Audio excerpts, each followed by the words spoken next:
Welcome to the first 2024 edition of the PFF Forecast. We're going to ring in the new year the right way. We're going to guess some lines. We're going to talk about the big time throw made by the Panthers last week, first one of the season, big one. 60 minutes on how to report correctly as eligible, and we'll break down every single component of the college football semis. If you know us, you know that's a little bit tongue-in-cheek. It'll be a great show, and it should be a lot of fun. Let's rock.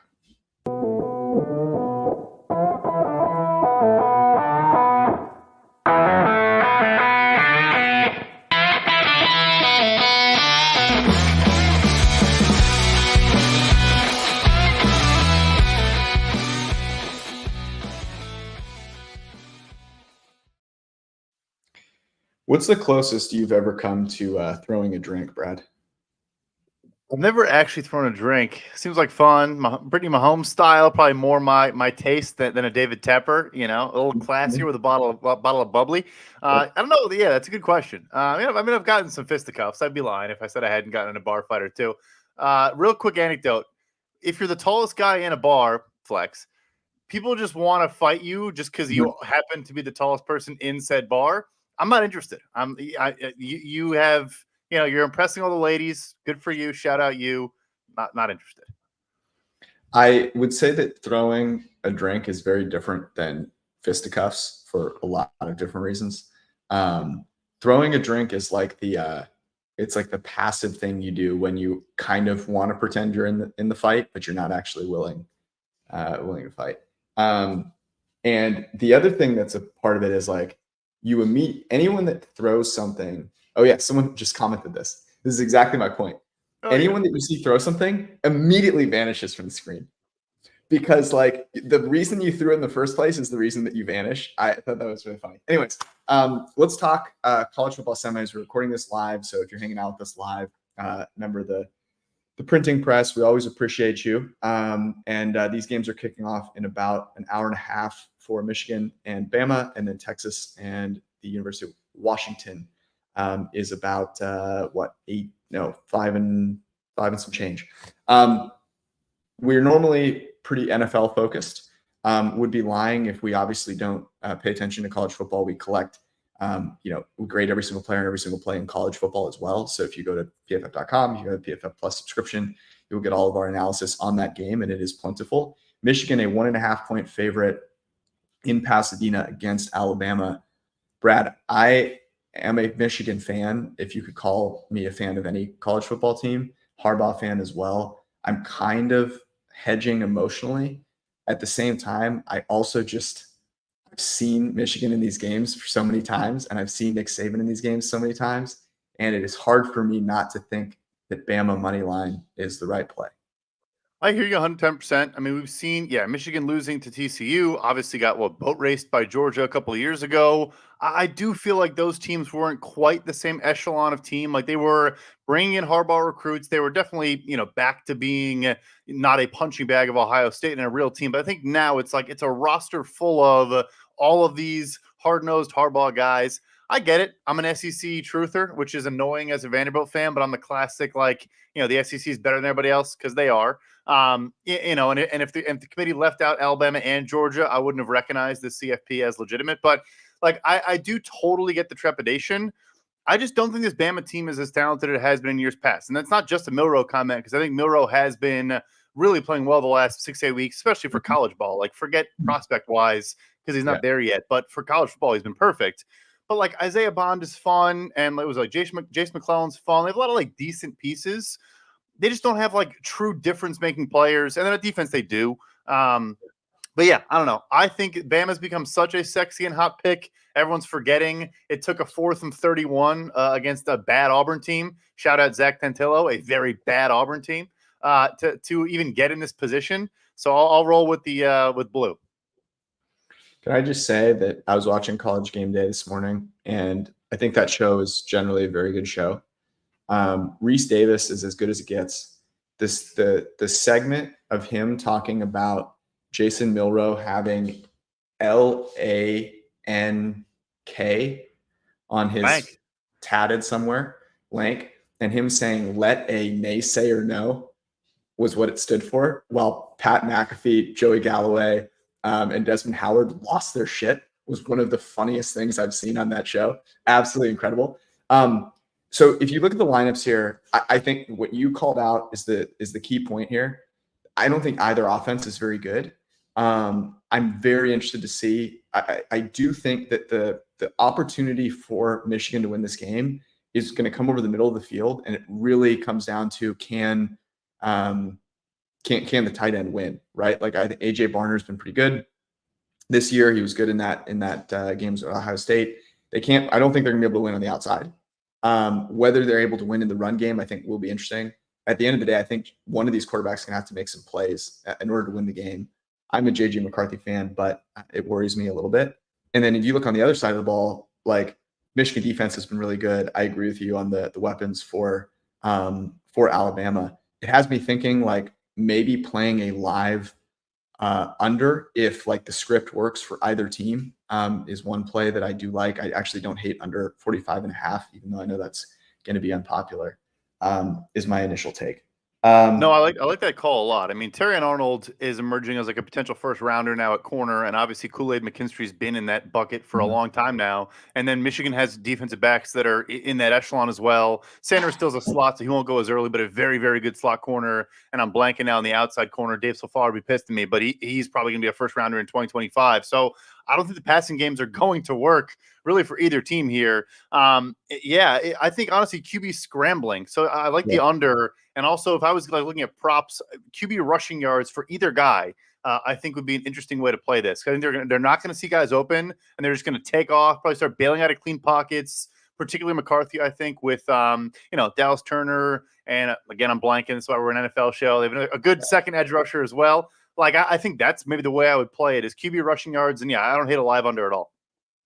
Yeah, actually, this is an interesting thing to look up here because rushing yards include sack yardage in college football. I did see Milroe with a 32.5 rushing yardage prop earlier today. I do not know if that is still out there. I'm trying to see where this would potentially be here.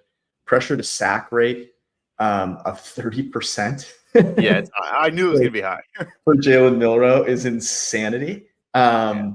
So yeah, that's a little tricky. And if we look at his rushing here, so I believe, so like this is tough because these are rushing yards we don't count sack yard. We're not insane here. We think of rushing yards as not including sack yardage. Yeah, that's a good one. I think that's really interesting. Thinking about the yardage props. All right, let's get to the second game here, which is Texas and the University of Washington. Texas, a 4-point favorite. This obviously in New Orleans, so we'd expect a decent amount of burnt orange, especially given the last time that they were in a game this meaningful was quite a long time ago. Brad, where's your head at here? Yeah, so this one here, I think it's a very fascinating conversation, frankly, of it ties into the whole playoff and all that and ranking teams and power ranking teams. And I do agree. Like, I want the best teams. I do think there should be an element of that, no question about it. And this isn't a Florida State commentary. Like, they shouldn't have been there. But the Washington conversation to me has been fascinating because the fact they were catching 10.5 points against Oregon, I thought was kind of insane. And I get that the underlying metrics would probably suggest that Oregon was playing much better football. They were blowing opponents out. Washington was kind of skating by, beating some mediocre opponents by maybe 2 scores instead of 5. They didn't have Jalen McMillan for most of those games, not all, who is I think, top 100 pick receiver. You drop him in with Romeo Dunze, who's a top 15 pick receiver. Jalen Polk could be a top 100 pick receiver. I think Braylon Trice could be a top 50 pick edge rusher. The point I'm making is go on and on and on and on. Like, they have so much blue chip NFL talent across this roster. And I think both tackles, I like Troy Fautanu, left tackle, might be a first rounder. And I think it's Ryan Rosengarten, whatever it is, at right tackle could be, I don't know if he's eligible, but he's a stud. So it's like, I get that. And you probably could do this exercise for a lot of different teams, but I just felt like they were coasting more than they weren't good. And if you just look at the talent of the players on the roster, I mean, like, pat myself on the back. I took Washington money line against Oregon, and I was like, why is this what it is? And they won handily. So Anyway, Texas is good, probably better in the trenches, elite defensive line, particularly on the interior, but some young studs on the edge too. I just trust Penix more than Quinn Ewers, and it kind of just comes down to that for me. I think it's gonna be high scoring. I think there's gonna be some late heroics from somebody. Take the 4.5. I took money line again. 4.5 probably the better bet here, but I like Washington.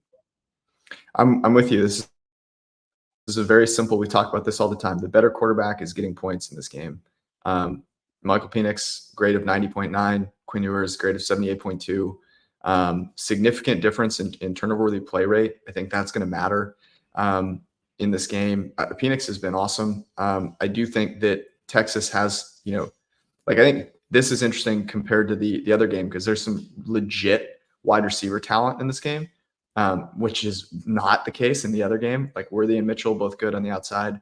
I like Washington's corners better as well. So yeah, I don't want to say that Texas is a bit overrated here, but I think relative to the way Washington is rated, they are being overrated. I think we're giving them a little bit too much credit for home field as well. I don't think it's going to be quite as dominant a Texas crowd. I think Washington fans will show up. It's a big school. They have a lot of fans. That part of the country is an underrated sports part of the country. I think they will show up. And I also will say this, like the Texas fans that are going to show up, I am not sure are going to be the loudest of types of fans. Like if that makes sense, right? It's going to be a pretty expensive ticket. So I'm underplaying that a little bit. I like Washington money line. And I would also look potentially, I think betting both of these games live is really interesting to me. So I'll be looking for, if I'm sure Arjun could look at the numbers here, but like I would expect Sark to come out with a good script and I would expect Texas to score. And if Texas scores early, I will jump on Washington money line. I was going to say the exact same thing. I think part of the spread, honestly, is there's this pricing of Sark is a wizard, probably going to have some great plays and some magic against the defense that has struggled at times for sure. And it's probably true, but I agree the same way. Like Washington being down 2 touchdowns in the first half is meaningless. like it really is. So I think that is the way to play that one too. No, I totally agree. I'm excited for both these games. Should be fun. Let's get to a sport that we know a little bit better, which is NFL football. So here's what we're going to do. Because not every game matters, we are only going to guess the lines on games that do matter, at least in some way, shape, or form. And so that's going to leave us with a decent number of games, but I think it will be good. Let me go ahead and get this screen up here. And we can take a look and get going. There's 2 Saturday games. First Saturday game is Pittsburgh and Baltimore. That game, get this on the screen here. That game does not matter because thankfully Baltimore has clinched and Pittsburgh stinks. Houston Indy does matter. That is the Saturday night game. I was very worried that would be the Sunday night game. It is not. We've had way too many Houston Indy, Jackson Indy, Tennessee Indy games and Sunday night.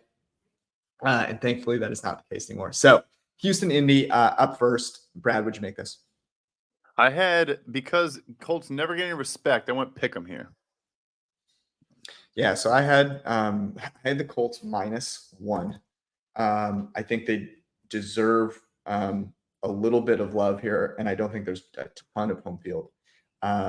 It is 1.5 at FanDuel, 1 basically everywhere else. Juiced a little bit at FanDuel. We'll call it -1.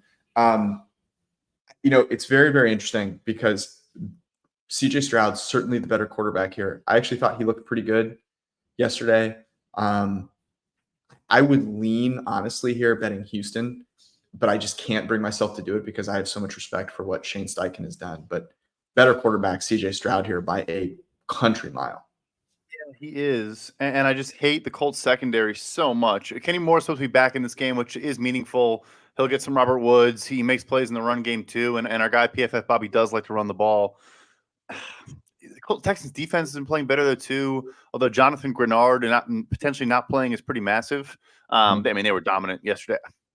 I'm going to do it. I agree with you. The home field doesn't mean a lot to me. Like, yeah, Colts fans are decent, but I don't think it means a whole lot.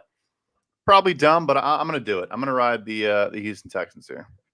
Yeah, I'll join you. I mean, this is basically a playoff game. In playoff games, the better quarterback is just such an important piece. And I think this game likely comes down to the fourth quarter and quarterbacks having to make plays. CJ Stroud has been so good in that regard. I mean, so good in that regard. I am a little worried about, if he had Tank Dell in this game, that'd be huge. But I do think, I do think given what you saw with what Devontae Adams did this week against Indy, I would expect them to have some success.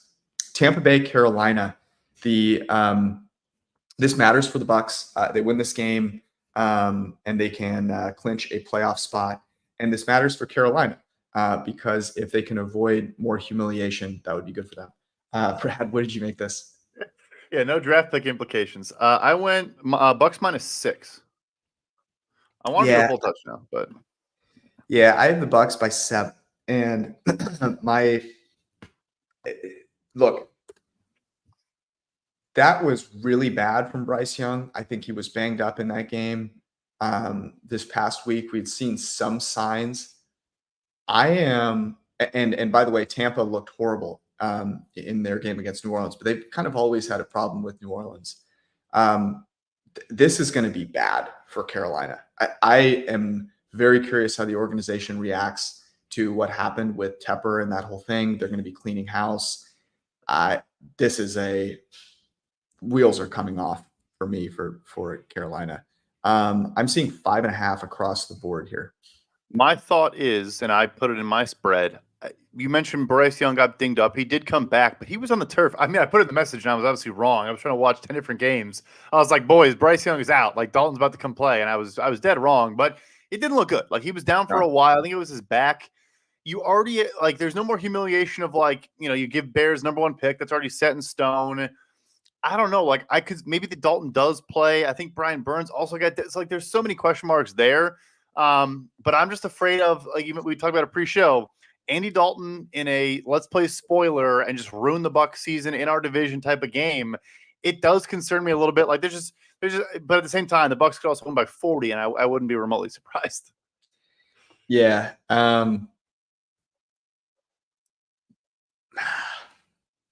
You want to pull the trigger. I know you do.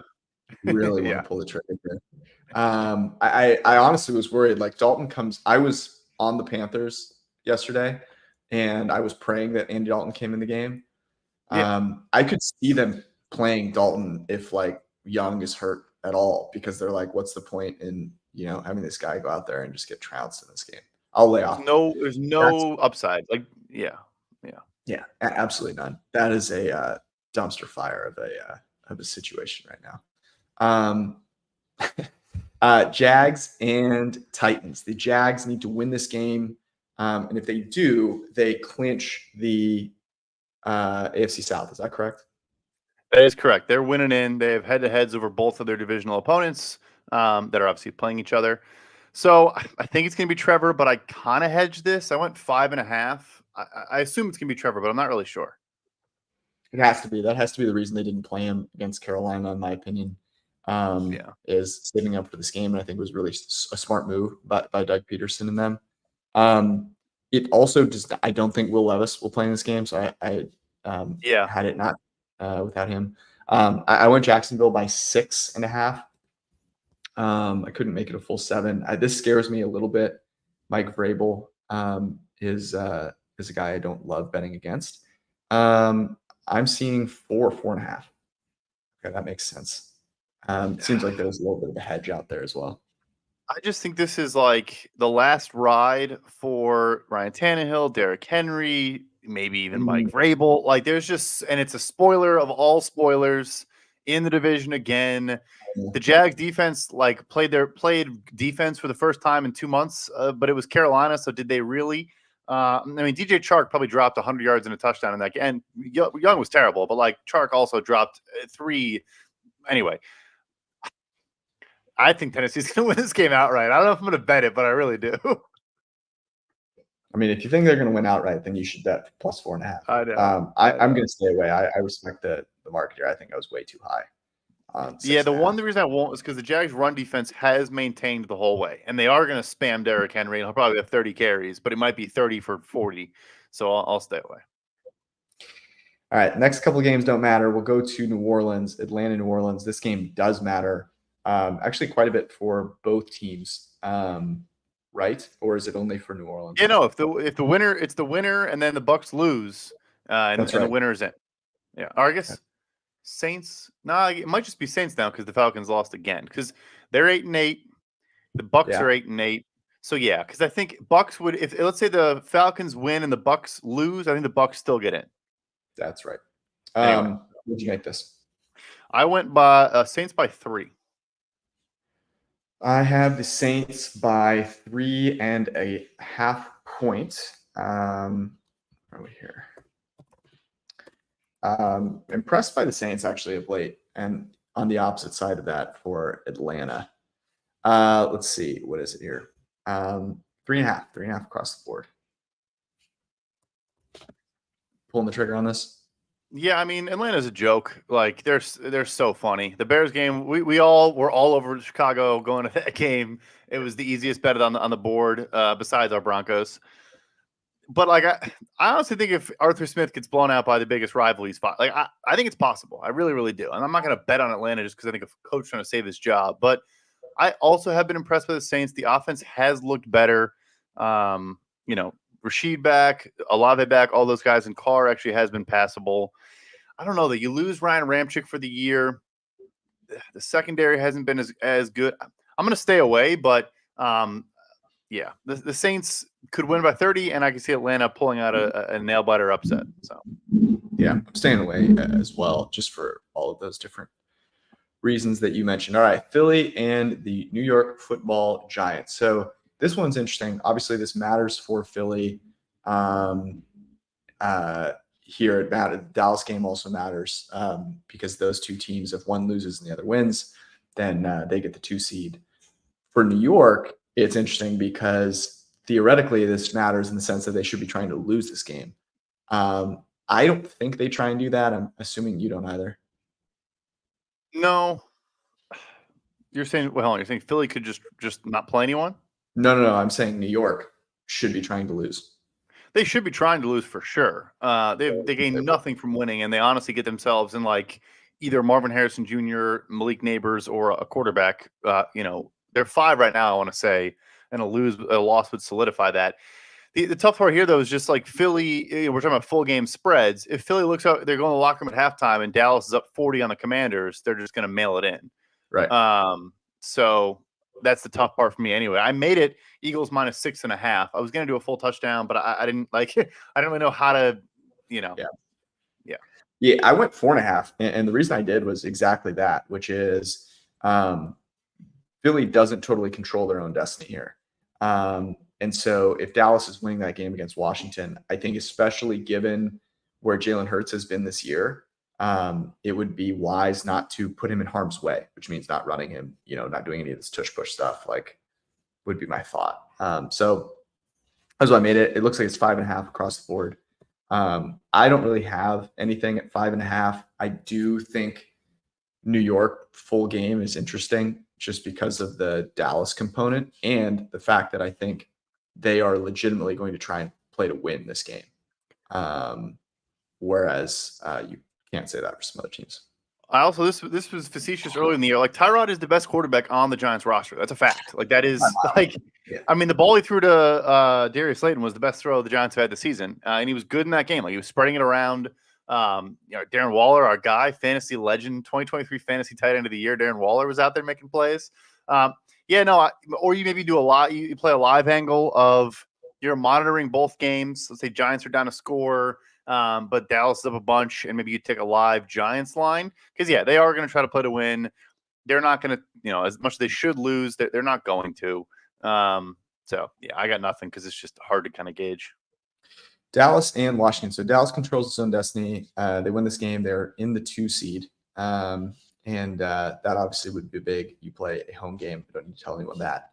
Washington, I thought, played spirited football, if you can call it that, against the Niners. They lost. They didn't cover, but they tried, I think, for a decent portion of that game.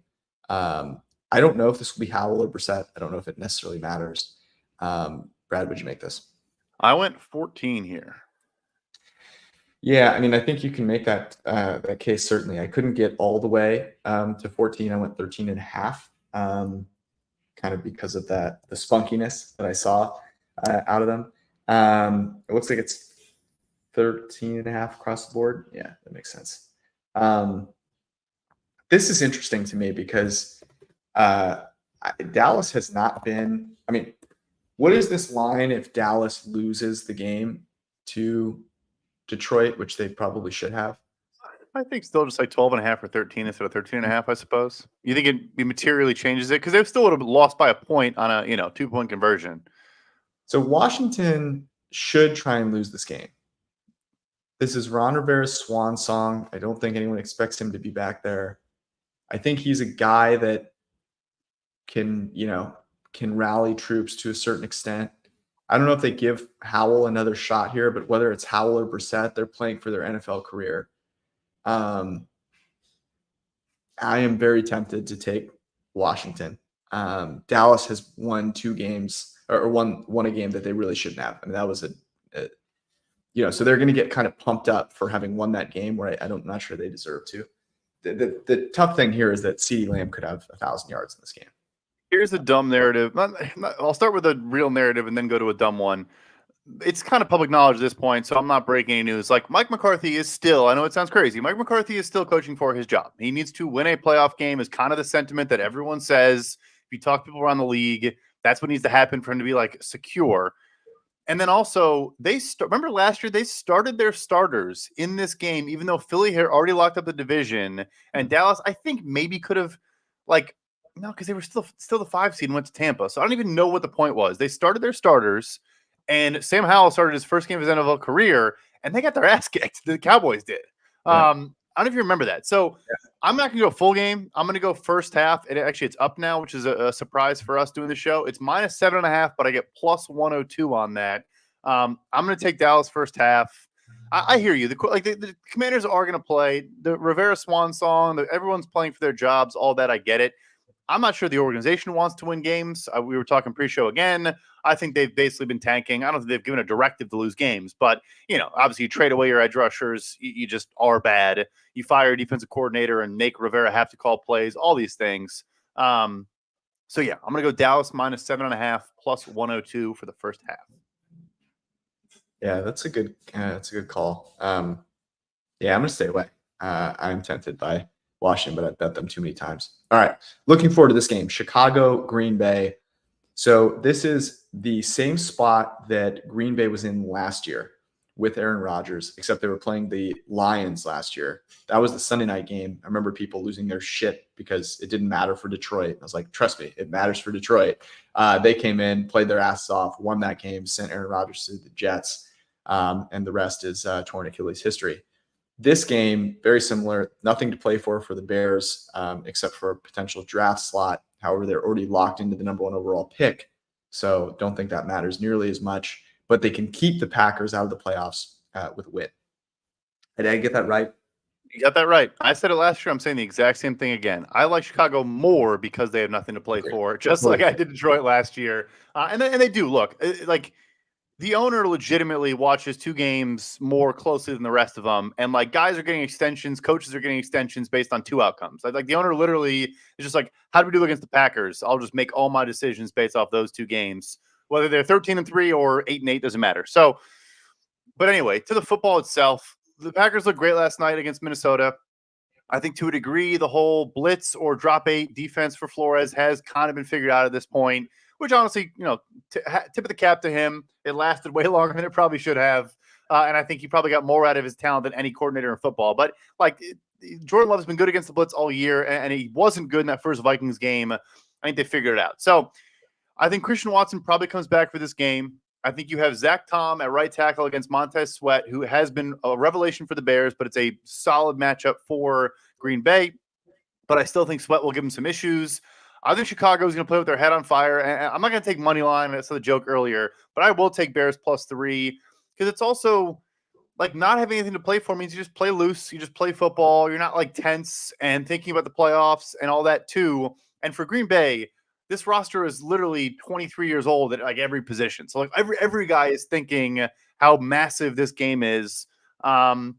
Crazy where they've come from week one. I mean, for the first 3 weeks of the season, the Bears look like the worst team in the NFL. The Packers look like a juggernaut.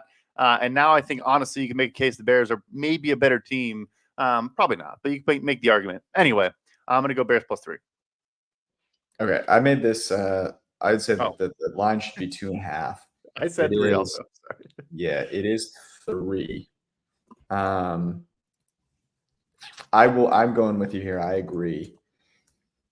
The Bears are very interesting team. Like Fields looked amazing in that game. DJ Moore has been cooking people, and the Packers, I know they did a good job against Justin Jefferson last night. I think maybe we're overreacting to the fact that Jaron Hall played quarterback in that game.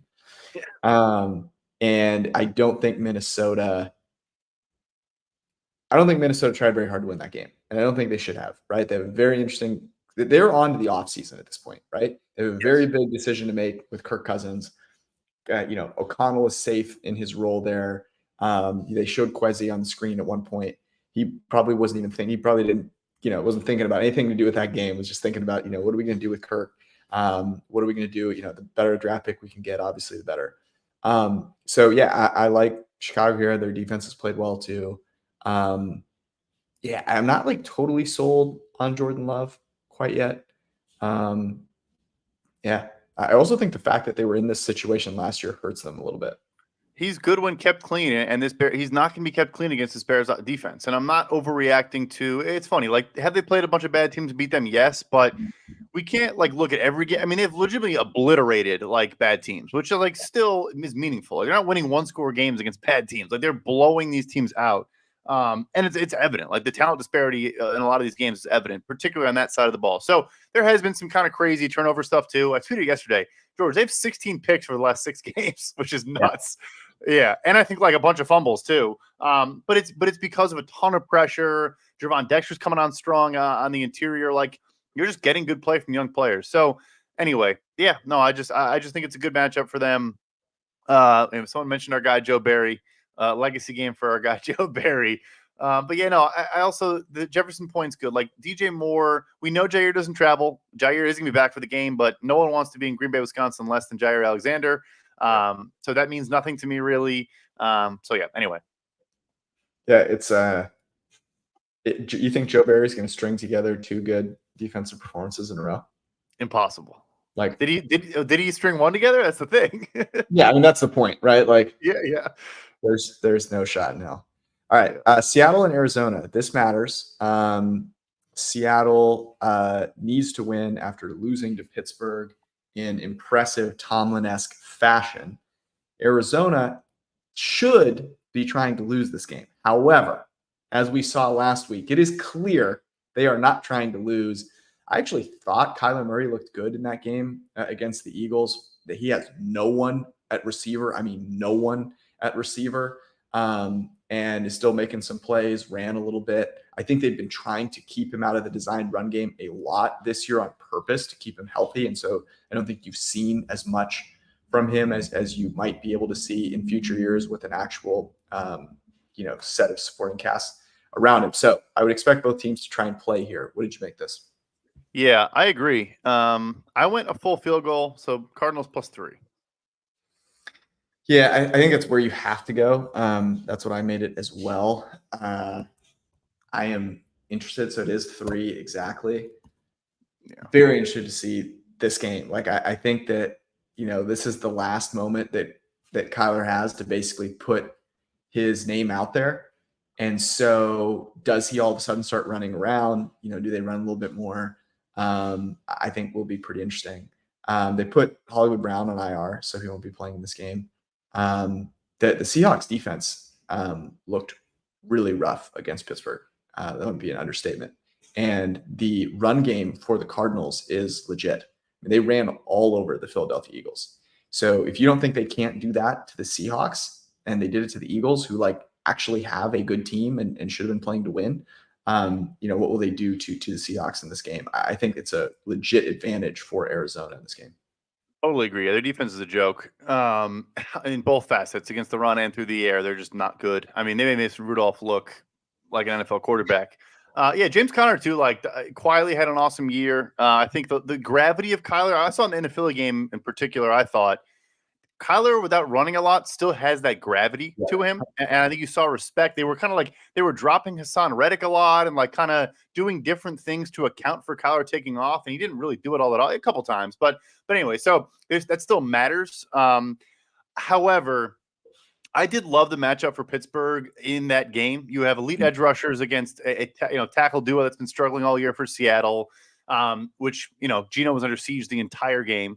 And then you have, Deontay and George Pickens that can pick on some corners that have struggled. I mean, like Tariq Woolen is kind of the new like Trevon Diggs. Either he's getting an interception or getting burned for an 80-yard touchdown. And then Devin Witherspoon, I think, didn't play, but he's fun in the line of scrimmage. He really is not good in coverage right now when teams go after him. So, but like you said, like who's going to do it? Michael Wilson, the rookie for Arizona, is going to be like doing it. Like, so I'm going to do it. I'm obviously coaching my season win total. If anyone knows, I have Seattle over 8.5 is my biggest future of the year.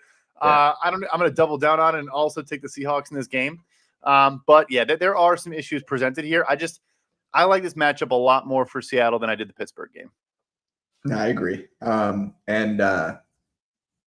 Where I think there are some coaches that may struggle in this situation, I actually have a lot of faith in Pete Carroll.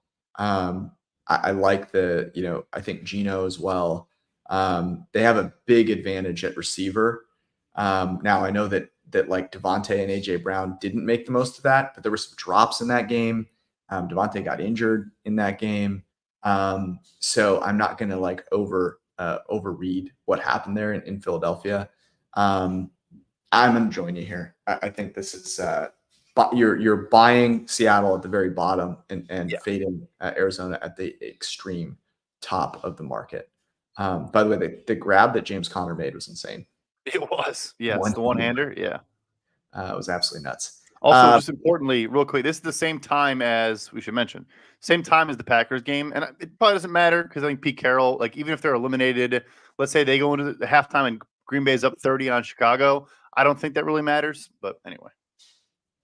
By the way, this is a good point that someone brings up. Everyone thought Gannon was going to be the first firing.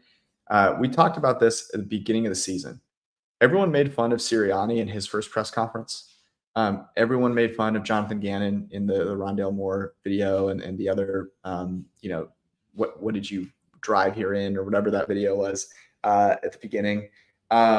And like, it is very clear that he knows what he's doing to a certain extent. I mean, they're like playing, decent football. They have no talent on that team. But also, the onside kick yesterday was sharp as fuck. Like, yes. A team should have been doing that that's a conversation I think we haven't gotten into yet. That is probably like years down the line. But like, I always feel that way. It's kind of tied to fourth down decision making to a degree. But yeah, that was extremely sharp, and it played out exactly as they needed it to. Yeah, no, Gannon and Petzing are the goods. I think Arizona's had. I couldn't be more encouraged by a first year for a regime. Expectations kick in next year. But anyway. And it all makes sense. Like the Eagles have taken a huge step back offensively and defensively, and they lost their two coordinators, and their two coordinators are playing well above expectation. Like, right. This is a very simple, I think, formula to look at. But yeah, it'll be interesting to see whether that regime can overcome what has systemically been a really poorly run organization. Yeah. I have a lot. I think we talked about this preseason. I think Austin Fort has a real chance to be a great GM. The Cardinals, and the Vikings, I'm looking forward to talking on this podcast more about what they do going forward, because it's going to be really interesting. Both have like legit options bringing quarterback back. Both have legit options going after somebody. They could be trade partners potentially. Like, I think they could. Oh, they definitely could. Very interesting. And then of course the Falcons will just sit there and do something really stupid. So in this group. Okay. The Sunday Night Football game that we all deserve. Finally, we get Buffalo in Miami for the AFC East. The winner will have the 2 seed. The loser will drop, I believe, to the 6. I don't think they can drop all the way to the 7. So that means the loser will go to Kansas City. The winner will get who's in the 7 there. AFC. So Cleveland's Anyways, the 5. it could be Houston, could be Indy, Pittsburgh, I yeah, guess. could be Pittsburgh. Like, so anyways, this is going to be a huge game because not only does the loser not get to play that home game, they have to go to Arrowhead. So a massive game here. What'd you make this spread? Yeah, might be disrespectful. I went Miami plus 2.5. Holy shit. Yeah, I let me be clear. I don't think that I do think Buffalo is the better team. The loss of Bradley Chubb was big in that game. I made it a pick 'em. And one of the big reasons I made it a pick 'em here is this game is being played in Miami. Miami to me is a totally different team at home than they are on the road. I'm also not going to overly coach my bet here. I don't think that Buffalo, to Judah's point, has made the smartest decisions offensively. Stephon Diggs has not really gotten it together. I think this is a bad matchup in the sense that Miami can defend Diggs a little bit, whereas I don't think there's anyone that can defend Tyreek Hill. I think Jalen Waddle comes back in this game. Achane is a legit weapon, and I'm not going to overreact to Bradley Chubb. Anyways, I'm pretty confident Buffalo's going to be a favorite here. Buffalo is a 3-point favorite in this game. Ooh, full 3. That shocks me. I thought I was being kind of cheeky, to be honest. Yesterday, when I first saw this, I said Miami should be a 1.5-point favorite. Like, I think these are even teams, and Miami has a home field advantage in this game. Now you might argue like tons of Buffalo fans will come to this game. I love Buffalo. I think that they're the second best team in the AFC. I think this is very disrespectful. And I'm going to take Miami. I just think 3 points is too many. It should not get to 3 on either side, in my opinion. So I agree, and I'm going to join you. I will say where we differ, I don't know if Jalen Waddle plays in this game. Oh, really? Yeah, it's a high ankle sprain, and there was one quote from, I forget who it was. It was kind of a slip where he was like, yeah, he'll be back for the playoffs, and then they kind of caught themselves and were like, oh, or you could play next week. Like, I don't even know if it was McDaniel. I think it may have been a player. I saw, yeah, actually, and Rap Sheet tweeted it out. Per Rap Sheet, Dolphins wide receiver Jalen Waddle, high ankle sprain, is expected back for the playoffs. So, like, to me, that language is very intentional. And I think that does matter. I think it is like where we differed on, like, 1.5 between 0 and 3. Like, that's what Jalen Waddle's worth. That's big to me. Because, like, I think they can bracket Tyreek. And I mean, Tyreek's going to have a lot of production. But that I don't know. That changes it from. I'm still going to full 3. I think even without Jalen Waddle, I think I still do like the full 3. But yeah. I do too. Now, look, Miami. Xavier Howard went out in that game. They've lost their 2 best edge rushers. This is going to have to be a very gutsy performance from that defense. But I also like the spot here. So you're coming home. You just got embarrassed. The Ravens just put 56 on you.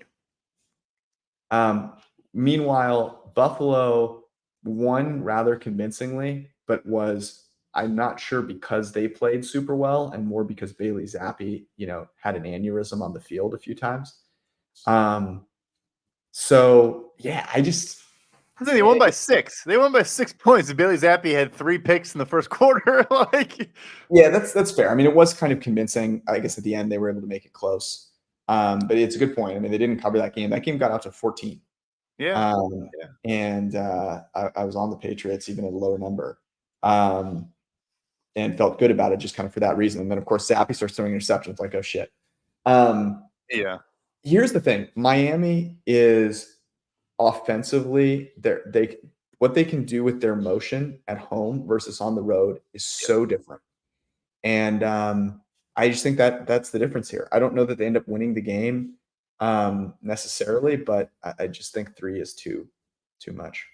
So the last thing for me, too, is I know, but we kind of write off players sometimes when they like fall out of favor. Like Emmanuel Agba signed a like upper mid tier extension like 18 months ago, and like I know he doesn't play now, and he got surpassed. But like Andrew Van Ginkel and Emmanuel Agba and Melvin Ingram as your like number 3 now is the best 3, 4, 5 probably in the NFL. So like they have depth, and I think the spots they've been hit. Obviously losing Howard's bad, but you know Ramsey, Kidder Coho's a good player. They have the rookie Cam Smith. I guess he'll step in. Like Yeah. it just shouldn't be a full field goal. Maybe we're overthinking it or underthinking it, but Judah, I'm also trusting Judah. Buffalo they've been winning, but it hasn't really been all that impressive.